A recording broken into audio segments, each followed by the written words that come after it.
Hormuz జలసంధి నుంచి 2 భారత నౌకలకు ముంబై పోర్టుకు చేరుకున్నాయి. ఖర్గో షిప్పులు పుష్పక్, పరిమల్ ముంబై పోర్టుకు చేరుకున్నాయి. వెస్ట్ ఏషియాలో యుద్ధ పరిస్థితులు కొనసాగుతున్న టైంలో ఇరాన్ కీలక నిర్ణయం తీసుకుంది. హర్మూజ్ జలసంధి నుంచి భారత షిప్పులకు పర్మిషన్ ఇచ్చింది. ఇరాన్ తాజా నిర్ణయంతో భారత ఆయిల్ ట్యాంకర్లు గల్ఫ్ దేశాల నుంచి చమురును దిగుమతి చేసుకునే అవకాశం లభించింది.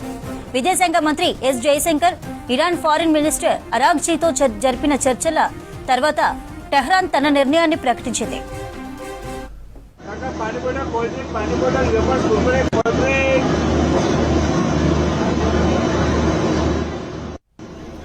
ఇరాన్ నిర్ణయంతో హర్మూజ్ జలసంధి నుంచి ఇండియన్ ఫ్లాగ్లతో వెళ్లే క్రూడ్ ఆయిల్ షిప్లకు పర్మిషన్ ఇవ్వనున్నారు. అటు అమెరికా, దాని మిత్ర దేశాల నౌకలపై ఆంక్షలు కొనసాగుతున్నాయి. రేటు దీనిపై అప్డేట్స్ మదార్ అందిస్తారు. మదార్, ఇరాన్ నుంచి భారత షిప్లకు అనుమతి లభించినట్లుగా తెలుస్తోంది, మరేంటి వివరాలు?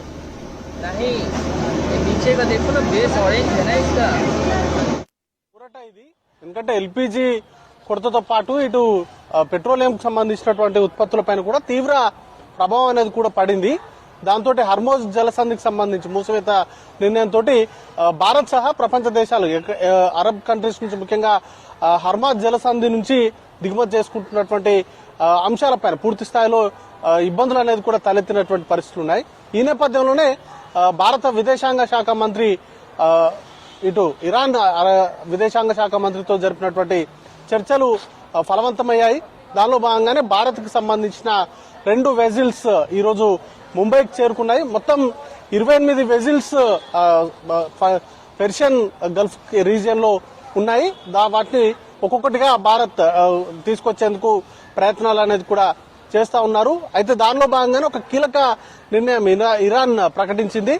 భారత జెండాలతోటి ఉండేటువంటి వెజిల్స్ ని హర్మూజ్ జలసంధి ద్వారా పంపించేందుకు అంగీకారం అనేది కూడా తెలిపింది. ఇతర దేశాలకు సంబంధించి ముఖ్యంగా అమెరికా కావచ్చు, అలాగే అమెరికాతో ఉన్నటువంటి ఇతర దేశాలకు సంబంధించినటువంటి ఫ్లాగ్స్ ఉన్నటువంటి వెజిల్స్ ని అనుమతించట్లేదు. వాటికి సంబంధించి ఇంకా ఆంక్షలు అనేది కూడా కొనసాగుతూ ఉన్నాయి. బట్ భారత్ కు సంబంధించి మాత్రం భారత్ ఫ్లాగ్ తోటి ప్రయాణం చేసేటువంటి వెజిల్స్ ని విడుదల చేసేందుకు, ఆ మార్గం ద్వారా ప్రయాణించేందుకు అనుమతినిస్తున్నట్లుగా ఇరాన్ ప్రకటించింది. దానిలో భాగంగానే 2 భారత్ కు సంబంధించినటువంటి వెజిల్స్ ఈ రోజు ముంబైకి చేరుకున్నాయి. దాంట్లో కూడా భారీగా ఎల్పీజీ కావచ్చు, అలాగే చమురుకు సంబంధించినటువంటి దిగుమతులు అనేది కూడా భారత్ చేరుకున్నాయి. దీంతో ప్రస్తుతం ఇండియా ఫేస్ చేస్తున్నటువంటి మేజర్ క్రైసిస్ కు సంబంధించి ఎల్పీజీ విషయంలో కావచ్చు, అలాగే పెట్రోలియం ఉత్పత్తులకు సంబంధించినటువంటి క్రైసిస్ ఏదైతే ఉందో తగ్గేటువంటి అవకాశాలు ఉన్నాయి. ఎందుకంటే మిగతా భారత్ కు సంబంధించినటువంటి ఫ్లాగ్ తోటి ప్రయాణం చేసేటువంటి వెజిల్స్ ను కూడా విడుదల చేస్తాం, వాటిపైన ఎలాంటి దాడులు కూడా చేయబోమంటూ కూడా ప్రకటించినటువంటి నేపథ్యంలో దిగుమతులు స్మూత్ గా జరిగేటువంటి అవకాశం ఉంటుంది. భారత్ కు సంబంధించి దిగుమతులకు సంబంధించి పూర్తిగా ఆ హర్మూజ్ జలసంధి నుంచి భారత్ కి చేరుకునేటువంటి అవకాశం ఉంటుంది. కాబట్టి పెద్ద ఇబ్బంది అనేది కూడా తగ్గేటువంటి అవకాశం ఉంటుంది.